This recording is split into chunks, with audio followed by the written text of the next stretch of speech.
semuanya, hai Ibu dosen dan teman-teman semua. Perkenalkan, nama saya Julieta Cahaya Sagala dengan NIM 23400-543. Hari ini saya akan membuat video mengenai kode etik yang nantinya akan berfokus kepada kode etik advokat. Jadi sebelum kita ngebahas kode etik advokat, kita akan ngebahas mengenai kode etik terlebih dahulu. Jadi kan kode etik ini sangat penting dalam kehidupan sehari-hari kita. Sedangkan kode etik sendiri itu terbagi atas dua kata, yaitu kode dan etik. Jadi kode itu artinya tanda atau aturan yang sudah kita sepakati. Sedangkan etik itu berasal dari bahasa Yunani, yaitu ethos, yang berarti watak atau cara hidup manusia.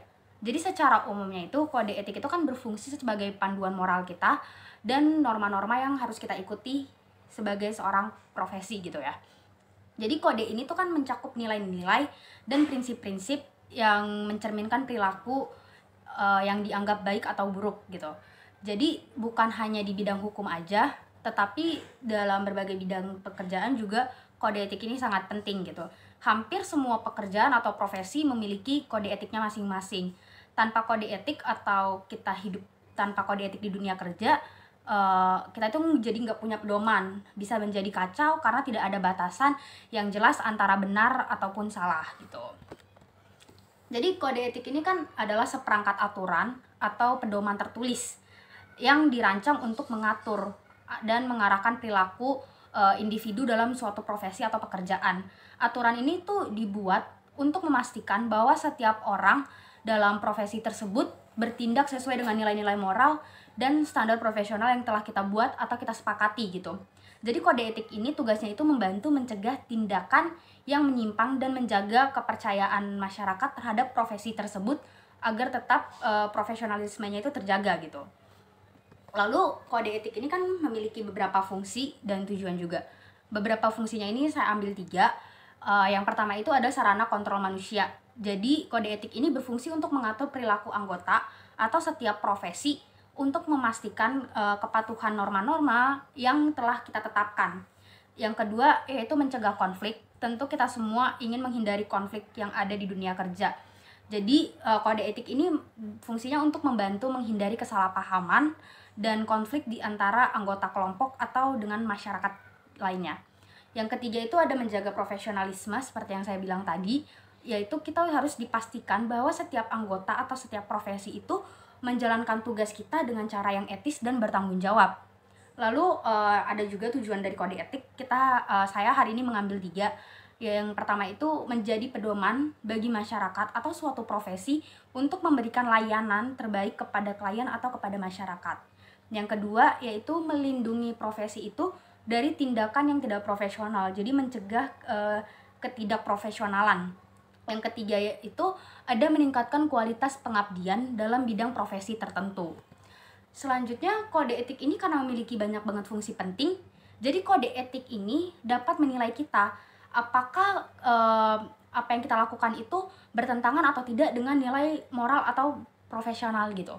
Jadi kode etik ini selain berfungsi untuk menjaga kehormatan suatu profesi dan integritas yang kita jalani, jadi kode etik ini juga mendorong perilaku kita supaya menjadi perilaku yang jujur, bertanggung jawab, adil dalam pekerjaan yang kita jalani atau profesi yang kita ambil gitu. Di sisi lain juga kode etik ini menjadi alat kontrol bagi setiap individu atau setiap profesi karena ada pelanggaran yang bisa dikenai oleh sanksi gitu.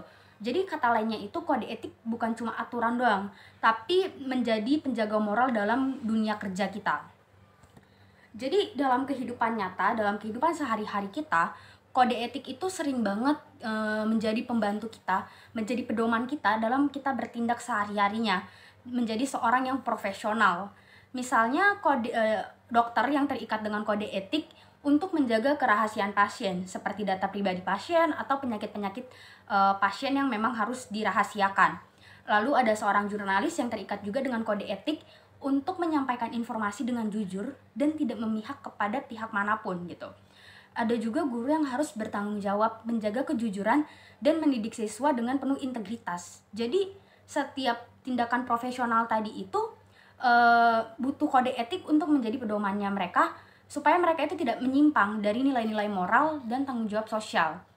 Ketaatan kita kepada kode etik itu juga nunjukin kita apakah kita memiliki karakter yang jujur, bertanggung jawab, atau profesional tadi. Jadi kita bisa dinilai apakah kita bisa dipercaya, apakah kita profesional, apakah kita menjunjung tinggi etika atau tidak.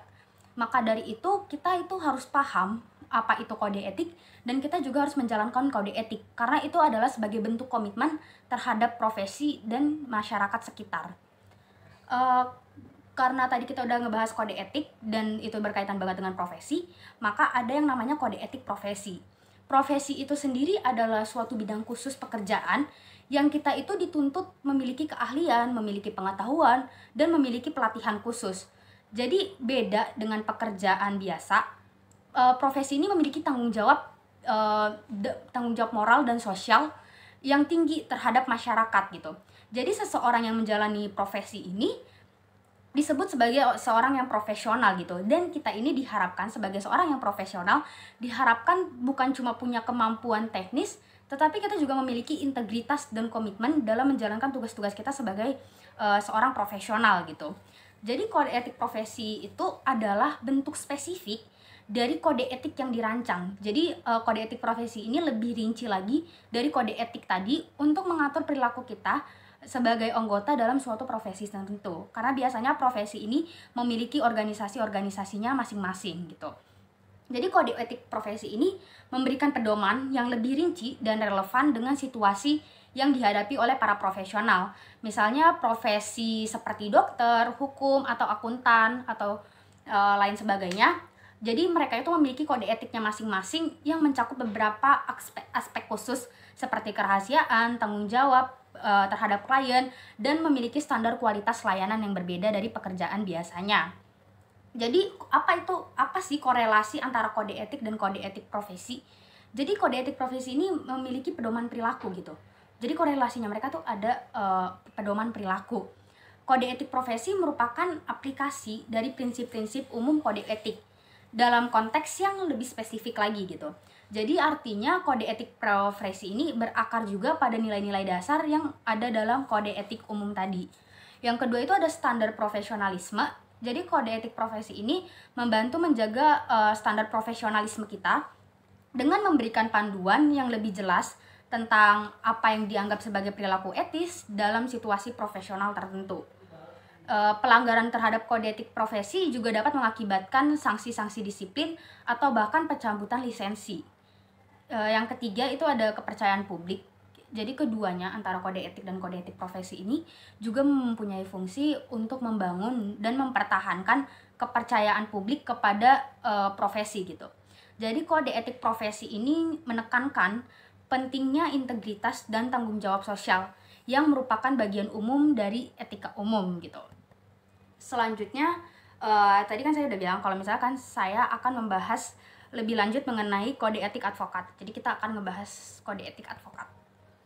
Jadi advokat itu sendiri adalah profesi yang memiliki peran penting dalam sistem hukum untuk memberikan bantuan hukum kepada kliennya, baik dalam perkara pidana, perdata, atau administrasi, atau lainnya. Dalam menjalankan tugasnya, seorang advokat itu tidak hanya dituntut untuk menguasai ilmu hukum gitu ya, tetapi kita itu juga harus berpegang pada nilai moral dan nilai etika profesi tadi. Oleh karena itu, kode etik advokat menjadi pedoman perilaku yang mengatur boleh atau tidaknya sesuatu dilakukan oleh advokat itu sendiri. Kode etik advokat ini memiliki tujuan untuk menjaga integritas profesi, keadilan hukum, dan kepercayaan masyarakat terhadap advokat. Sebagai penegak hukum, tentu advokat memiliki tanggung jawab yang besar untuk bersikap jujur, bersikap profesional, dan bersikap adil dalam membela klien-kliennya. Kode etik ini menjadi dasar agar advokat itu tidak menyalahgunakan wewenangnya, agar tidak merugikan pihak-pihak lain demi kepentingan advokat itu sendiri. Maka dari itu, memenuhi kode etik itu bukan cuma pilihan, tapi memang kewajiban kita, kewajiban secara moral dan profesional untuk mengikuti kode etik advokat ini. Kode etik advokat di Indonesia ini dibuat dengan berbagai prinsip dasar seperti menjunjung tinggi kejujuran, menjunjung tinggi kerahasiaan, menjunjung tinggi independensi dan profesionalisme. Seorang advokat itu wajib banget menjaga rahasia kliennya, bahkan setelah hubungan profesional itu berakhir. Artinya walaupun perkaranya sudah selesai, advokat tetap wajib untuk menjaga rahasia-rahasia kliennya. Jadi advokat juga nggak boleh memutarbalikkan fakta di pengadilan atau menyesatkan hakim demi memenangkan perkara tersebut. Artinya kita harus berkata sejujur-jujurnya gitu.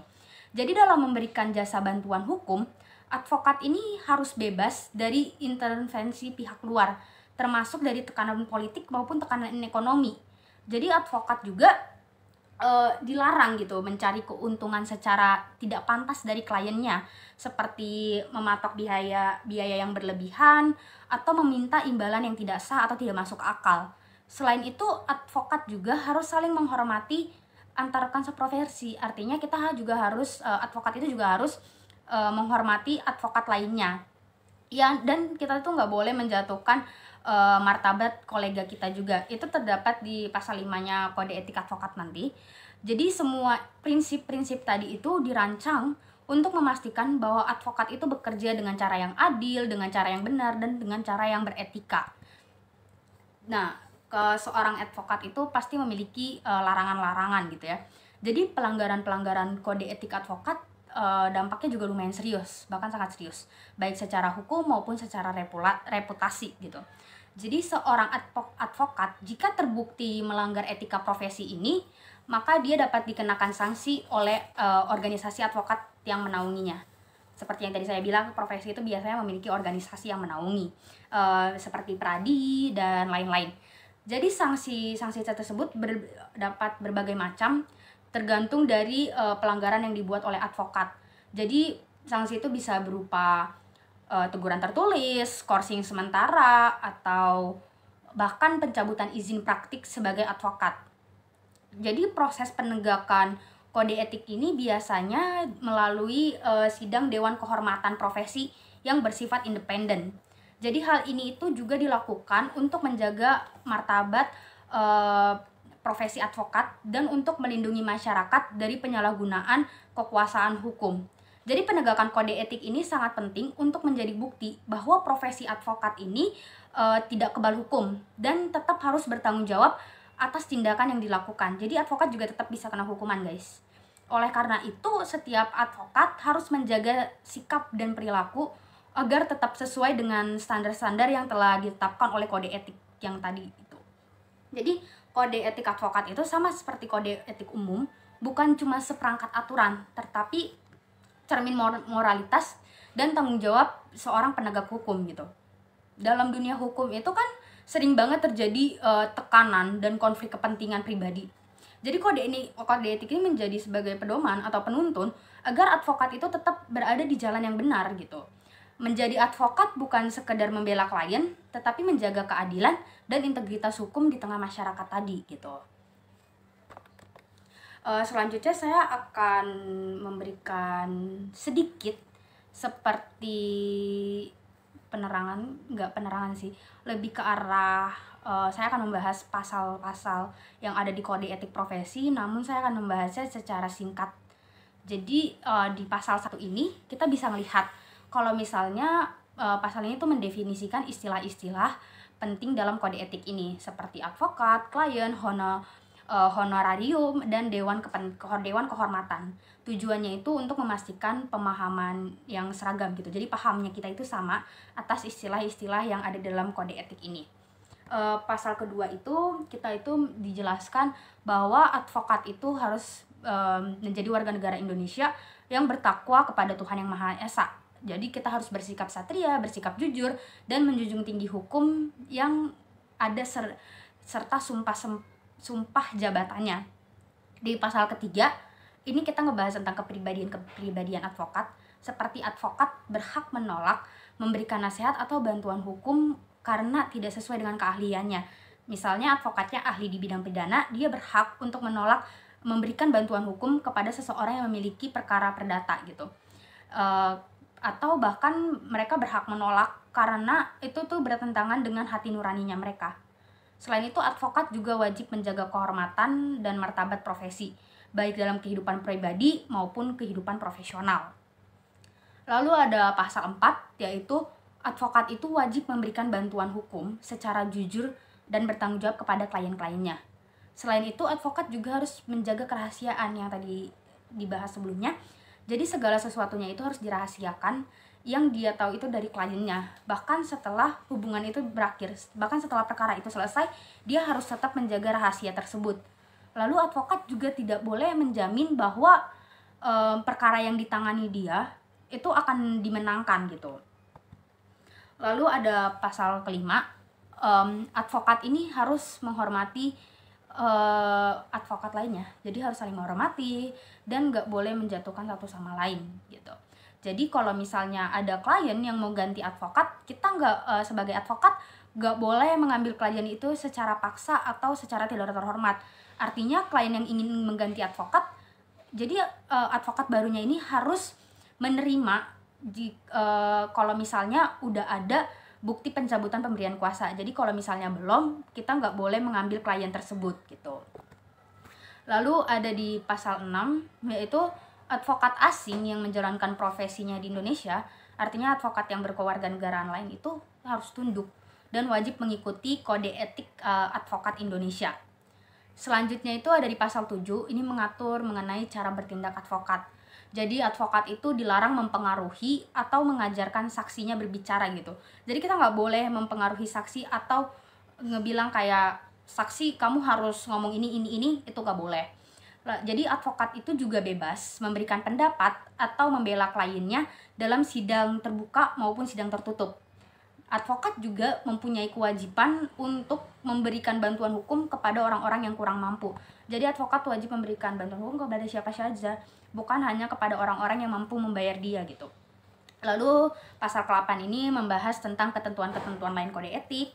Lalu pasal ke-9 ini tentang kewajiban advokat untuk mengikuti kode etik ini dan diawasi oleh Dewan Kehormatan. Jadi kita sebagai advokat itu diawasi oleh Dewan Kehormatan. Lalu pasal ke-10 itu mengenai ketentuan umum Dewan Kehormatan tadi. Lalu pasal 11 mengenai pengaduan terhadap pelanggaran kode etik profesi. Jadi kalau misalnya advokat melanggar kode etik tadi, itu ada tata cara pengaduannya. Lalu pasal ke-12 ini mengenai tata cara pengaduan terhadap pelanggaran kode etik itu. Pasal ke-13 mengenai pemeriksaan tingkat pertama oleh Dewan Kehormatan Cabang atau daerah. Jadi setiap advokat yang melanggar kode etik ini pasti akan diperiksa terlebih dahulu. Lalu ada pasal ke-14 mengenai sidang Dewan Kehormatan Cabang atau daerah. Lalu pasal ke-15 ada mengenai cara pengambilan keputusan yang dipertimbangkan oleh Dewan Kehormatan. Jadi pelanggaran-pelanggaran tadi akan dipertimbangkan oleh Dewan Kehormatan. Lalu pasal ke-16 ini mengenai sanksi yang akan diterima oleh advokat, yang mulai dari sanksi ringan sampai sanksi yang cukup berat. Jadi sanksi-sanksi yang diterima dari pelanggaran kode etik ini mulai dari peringatan biasa, peringatan keras, pemberhentian sementara untuk waktu tertentu, yang tadi skorsing sementara, atau pemecatan dari keanggotaan organisasi profesi gitu. Pasal ke-17 ini mengenai penyampaian salinan keputusan. Pasal ke-18 mengenai pemeriksaan tingkat banding Dewan Kehormatan Pusat. Pasal ke-19 mengenai keputusan Dewan Kehormatan mengenai sanksi-sanksi tadi. Pasal ke-20 mengenai ketentuan lain dari Dewan Kehormatan. Pasal ke-21 mengenai kode etik dan Dewan Kehormatan itu tadi. Lalu di pasal 22 dan pasal 23 itu ada mengenai aturan peralihan, dan di pasal 24 itu menjadi penutup kode etik profesi advokat ini. Seperti sejak kapan kode etik advokat ini akan berlaku. Oke guys, jadi itu pasal-pasal kode etik advokat tadi. Jadi kode etik ini kalau misalnya kita dengar video dari awal hingga akhir, jadi kode etik ini bukan cuma dokumen yang dibaca sekali, habis itu kita lupain gitu. Kode etik itu harus kita jalankan. Jadi kode etik ini seperti kompas moral atau pedoman kita yang harus kita pegang erat oleh setiap profesional gitu. Jadi sepanjang karirnya, semua profesi itu harus mengikuti kode etik yang ada. Dengan menjunjung tinggi kode etik, kita itu bukan cuma menjaga nama baik kita sendiri, tetapi kita juga membangun kepercayaan terhadap masyarakat dan teman-teman sejabat kita juga gitu. Habis itu kita itu juga sebagai mahasiswa kita juga harus mengikuti kode etik yang ada gitu.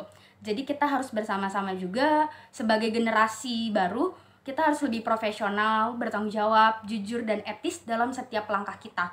Karena di dunia kerja yang sehat, dunia kerja yang adil dan terpercaya, kita itu harus mulai dengan ketaatan kita terhadap kode etik. Sekian video dari saya. Terima kasih atas perhatiannya. Sampai jumpa.